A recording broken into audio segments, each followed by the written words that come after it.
નમસ્કાર વિદ્યાર્થી મિત્રો, the HB Kapadia group of schools વતી હું મહેશ પટેલ આપ સૌને શૈક્ષણિક પ્રવૃત્તિમાં આવકારું છું. ધોરણ 10 સામાજિક વિજ્ઞાન વિષયની અંદર અગાઉ પ્રકરણ 8 કુદરતી સંસાધનો અંતર્ગત આપણે જમીનના પ્રકાર પૈકી 5 પ્રકાર વિશે અભ્યાસ મેળવી ચૂક્યા હતા, અભ્યાસ કરી ચૂક્યા હતા. આજે બાકી રહેલા જમીનના 3 પ્રકાર અને જમીન એટલે કે ભૂમિ સંરક્ષણ સંદર્ભે સમજૂતી મેળવી પાઠ પૂરો કરીશું. આજે જોઈએ પર્વતીય જમીન. તો દેશની અંદર આ જમીન હિમાલયના ખીણ ક્ષેત્રો કે ઢોળાવના ક્ષેત્રોમાં જોવા મળે છે, જે મોટાભાગે હિમાલયની અંદર 2700 મીટરથી 3000 મીટરની ઊંચાઈ પર જોવા મળતી જમીન છે. એટલે પર્વતીય વિસ્તારમાં જોવા મળે એટલે જ આ જમીનને પર્વતીય જમીન કહી છે. આ જમીનનું સ્તર પાતળું હોય છે અને અપરિપક્વ હોય છે. એટલે જમીનની ઊંડાઈ, કાપની ઊંડાઈ, જમીનની અંદર જે માટી હોય એની ઊંડાઈ વધારે હોતી નથી, કારણ કે નીચે પથરાળ વિસ્તાર હોય છે. આ જમીન મોટાભાગે દેશની અંદર પહાડી વિસ્તાર ધરાવતા એવા અસમ, દાર્જિલિંગ, ઉત્તરાખંડ, હિમાચલ પ્રદેશ અને કાશ્મીરમાં જોવા મળે છે. જો કે આ બધા જ પ્રદેશો એ હિમાલય ક્ષેત્રમાં આવેલા છે, એટલે હિમાલયના વિસ્તારોમાં જોવા મળતી જમીન છે. એ સિવાય હિમાલયના સામાન્ય ઊંચાઈવાળા ભાગોમાં કે જ્યાં દેવદાર, ચીડ, પાઇનના વૃક્ષો થાય છે, એ વૃક્ષો થતા હોય એવા વિસ્તારમાં પણ આ જમીન જોવા મળે છે. અન્ય જમીનો કરતાં આ જમીનનું પ્રમાણ ઘણું ઓછું કહી શકાય. આગળનો જમીનનો પ્રકાર 7મો જોઈએ, જંગલ પ્રકારની જમીન. હવે આ જમીન એ પણ હિમાલયના શંકદ્રુમ જંગલોના જે વિસ્તાર છે કે જેની ઊંચાઈ 3000 મીટરથી 3100 મીટરની ઊંચાઈએ, એટલે કે 3000 મીટરથી 3100 મીટરની ઊંચાઈએ જ્યાં શંકદ્રુમ જંગલો છે એ વિસ્તારમાં જોવા મળતી જમીન, એટલે જંગલ વિસ્તારની જમીન છે, એટલે જંગલ પ્રકારની જમીન કઈ છે. એ સિવાય સહ્યાદ્રી પર્વતમાળા, જેને આપણે કહીએ પશ્ચિમ ઘાટ, એ સિવાય પૂર્વ ઘાટ અને મધ્ય હિમાલયની અંદર આવેલા તરાઈના જંગલો, એટલે જંગલ વિસ્તારની અંદર વૃક્ષોના ખરેલા પાંદડા સડવાથી, સેન્દ્રિય દ્રવ્યોનું પ્રમાણ વધવાથી આ જમીનનું નિર્માણ થયું છે. જમીનનો ઉપરનો ભાગ કાળો બનેલો હોય છે, જે જમીનમાં ઊંડાઈએ એટલે કે તળમાં ઊંડાઈએ જતા કાળા રંગની જમીન અંદરના ભાગે ઊંડાઈએ ભૂરા કે લાલ રંગમાં ફેરવાઈ જાય છે. એટલે જંગલ વિસ્તારની અંદર વૃક્ષોના પર્ણ સડવાથી આ જમીનનું નિર્માણ મોટાભાગે થયેલું જોવા મળે છે. આ જમીનમાં ચા, કોફી, તેજાના ઉપરાંત ઘઉં, જવ, ડાંગર, મકાઈ જેવા પાક લેવામાં આવે છે. આ જમીનનું પ્રમાણ પણ દેશની અંદર જંગલ વિસ્તાર પ્રમાણે ઘણું ઓછું કહી શકાય.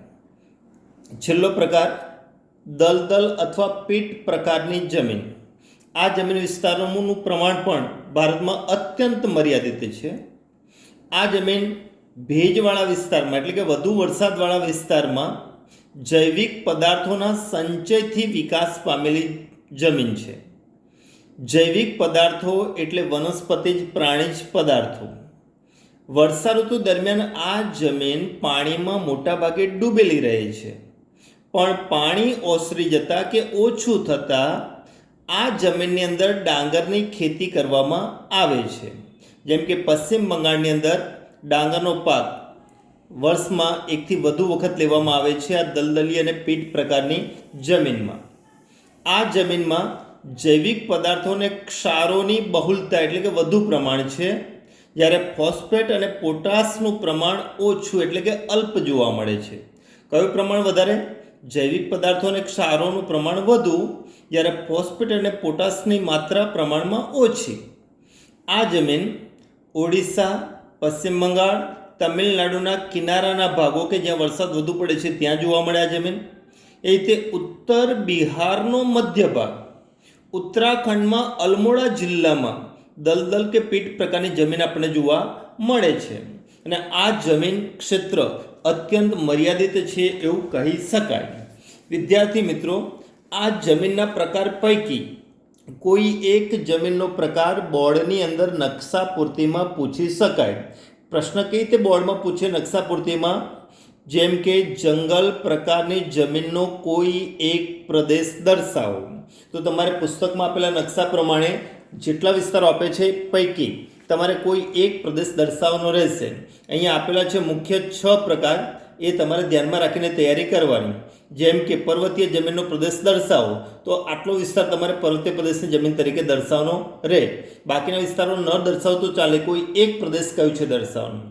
એ રીતે કાળી જમીનનો પ્રદેશ, તો આ કાળી જમીનનો પ્રદેશ તમે અહીંયા આટલો ભાગ દર્શાવી શકો.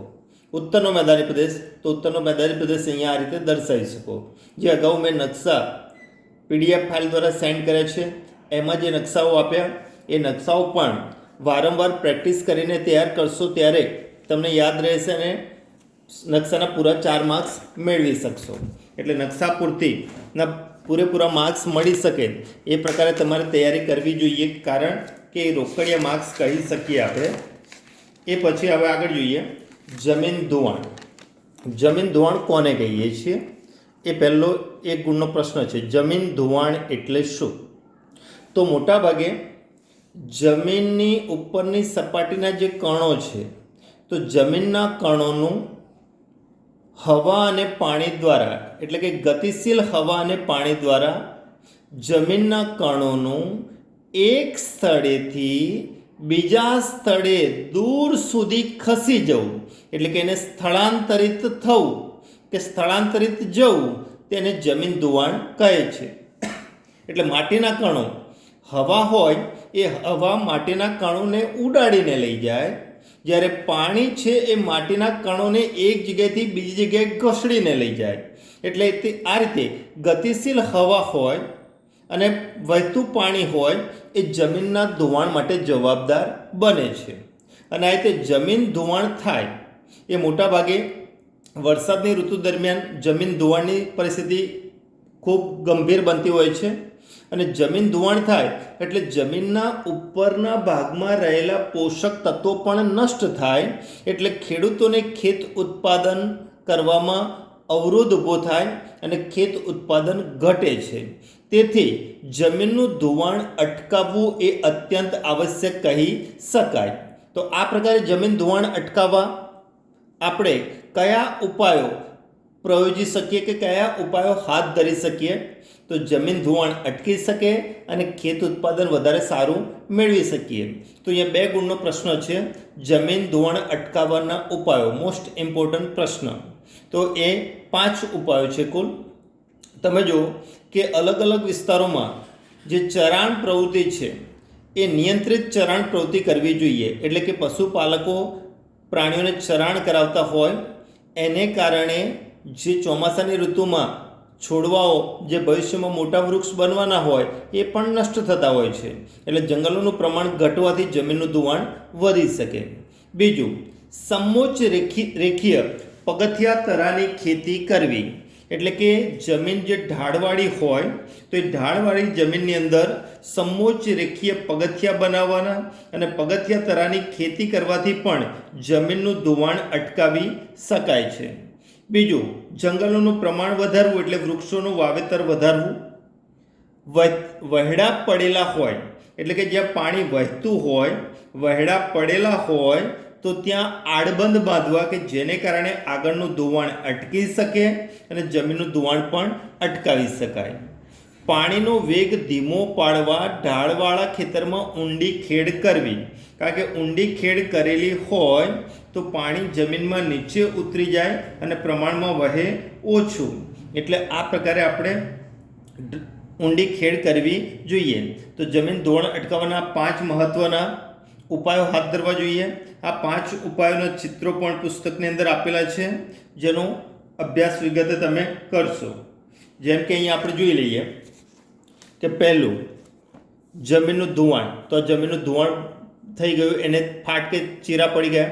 અહીંયા જમીનનું ધોવાણ થયું એની યાદ બતાવેલું છે ચિત્ર. હવે બીજું છે ચિત્ર આડબંધ. આડબંધ એટલે શું? માનો કે પાણી અહીંયા ઉપરથી વહી રહ્યું છે, આ તરફ વહી રહ્યું છે, એ ભાગ બતાવ્યો. તો વહી રહ્યું છે ત્યાં તમે જો આ નાના નાના આડબંધ બનાવ્યા એટલે પાણીનો વેગ ધીમો પડી જાય. એટલે આ રીતે આડબંધ બનાવવાથી પાણીનો પ્રવાહ ધીમો પડે અને એ પ્રકારે ધોવાણ અટકાવી શકીએ. એ જ રીતે સીડીદાર ખેતરો, તો અહીંયા તમે જો કે સીડી આકારે ખેતરો બનાવ્યા અને આ ખેતરોની અંદર એ રીતે ક્ષિતિજ સમાંતર ખેડ, એ પણ સીડી આકારના ખેતરની જેમ જ ક્ષિતિજ સમાંતર ખેડ કરવાથી જમીનનું ધોવાણ અટકાવી શકાય છે. હવે આગળ જોઈએ ભૂમિ સંરક્ષણ. છેલ્લી ટૂંકનોટ મહત્વની 3 ગુણમાં પૂછી શકાય ભૂમિ સંરક્ષણના ઉપાયો. હવે આપણે જુઓ ભૂમિ સંરક્ષણ. ભૂમિ સંરક્ષણ એટલે જમીનનું ધોવાણ રોકીને જમીનની ગુણવત્તા જાળવી રાખવી અથવા જમીન સંરક્ષણનો સીધો સંબંધ માટીના કણોને એની મૂળ જગ્યાએ જાળવી રાખવા એટલે કે ધોવાણ અટકાવવું, એને જ આપણે ભૂમિ સંરક્ષણ કહી શકીએ. ભૂમિ સંરક્ષણ ન થાય તો એનાથી પૂરની પરિસ્થિતિ વધુ થતી જોવા મળે અને પૂરની પરિસ્થિતિને કારણે વારંવાર જાનમાલની વ્યાપક નુકસાની થતી જોવા મળે છે. તેથી ભૂમિ કે જમીનનું સંરક્ષણ કરવું એ અતિ આવશ્યક બને છે. એટલે ટૂંકનોટ તરીકે પૂછે ભૂમિ સંરક્ષણના ઉપાયો. તો ભૂમિ સંરક્ષણના 7 મહત્વના ઉપાયો છે. એ 7 ઉપાયોમાં આપણે જોઈએ કે જંગલો છે એ જંગલોનું આચ્છાદનને કારણે તેના મૂળ જમીન કણોને જકડી રાખે છે. એટલે કે જંગલોનું પ્રમાણ વધારવું. જંગલોનું પ્રમાણ વધે તો જંગલના મૂળ છે જમીનને જકડી રાખે, એથી જમીનનું ધોવાણ અટકી શકે. પછી નદીના જે કોતરો છે કે ઢોળાવો છે તો ત્યાં વૃક્ષારોપણ કરવું, એટલે નદી તટ કે ઢોળાવવાળા વિસ્તારમાં પણ જમીનનું ધોવાણ અટકાવી શકાય. એ જ રીતે રણવૃદ્ધિને આગળ વધતી અટકાવવા માટે વૃક્ષોની હારમાળા થકી એક રક્ષક મેખલા બનાવવી જોઈએ કે જે પવન થકી જંગલોને કારણે પવન ધીમો પડી જાય તો રેતી અન્યત્ર ઉડીને ઓછી જઈ શકે. એટલે રણવૃદ્ધિને આગળ વધતી અટકાવવા માટે વૃક્ષોની હારમાળા કરવી જોઈએ, જે આપણે રક્ષક મેખલા પણ કહી શકીએ. એ પછી નદીઓના પૂરને અન્ય નદીઓમાં વાળી સૂકી નદીઓ ભરી અંકુશમાં લેવા પ્રયત્ન કરવા જોઈએ. કારણ કે જે નદીઓમાં વારંવાર પૂર આવતું હોય તો એ પૂર આવે એવા સમયે એ નદીઓના પાણીને અન્ય નદીઓ, ખાસ કરીને સૂકી નદીઓમાં સ્થળાંતરિત કરવા જોઈએ. તો એનાથી 2 ફાયદા થાય. એક નદીમાં પૂરનું પ્રમાણ ઘટે અને બીજી નદીમાં પાણીનું પ્રમાણ વધે કે જે સૂકી છે. અનિયંત્રિત ચરાણથી પહાડી જમીનનું સ્તર ઢીલું પડે છે, તે અટકાવવું જોઈએ. કારણ કે પ્રાણીઓની ખરી હોય, જમીન પગની ખરી, એનાથી જમીન વરસાદ પડ્યો હોય ત્યારે ઢીલી પડે એટલે પાણી અંદરના ભાગે ઉતરે તો એને કારણે ભૂસ્ખલનની વધુ પ્રમાણમાં થતું જોવા મળે છે. એટલે ચરાણ પ્રવૃત્તિ પહાડી વિસ્તારમાં ઓછી થાય એવા પ્રયત્નો કરવા, ખાસ કરીને ચોમાસાની ઋતુમાં. ક્ષિતિજ સમાંતર ખેડ કરવી, સીડીદાર ખેત પદ્ધતિ અપનાવવી જોઈએ. એ જ રીતે ફળદ્રુપતા ગુમાવેલી જમીન. તો આ ફળદ્રુપતા ગુમાવેલી જમીન, જેને આપણે બિનફળદ્રુપ કહી શકીએ, તો એવી જમીનમાં પુનઃ સેન્દ્રિય પદાર્થોનું ઉમેરણ કરવું અને એ બિનફળદ્રુપ જમીનને ઉપજાઉ જમીન બનાવવાના પ્રયત્નો કરવા જોઈએ. તો આ રીતે 7 ઉપાયો ભૂમિ સંરક્ષણ માટે કરવા જોઈએ. તો આપણો વિદ્યાર્થી મિત્રો પાઠ અહીંયા પૂરો થાય છે. આજના જમીન ધોવાણ અટકાવવાના ઉપાયો, ભૂમિ સંરક્ષણના ઉપાયો, એ સિવાય જમીનના પ્રકારનું મેં કહેલું ચાર્ટ્સ જે તમારે બનાવવાનો છે. આ પાઠનો ગુણપાઠ 3 માર્ક્સ છે. એના અનુસંધાનમાં ધ્યાનમાં રાખીને તમારે અલગ અલગ સવાલ જવાબ તૈયાર કરવાના રહેશે. અસ્તુ.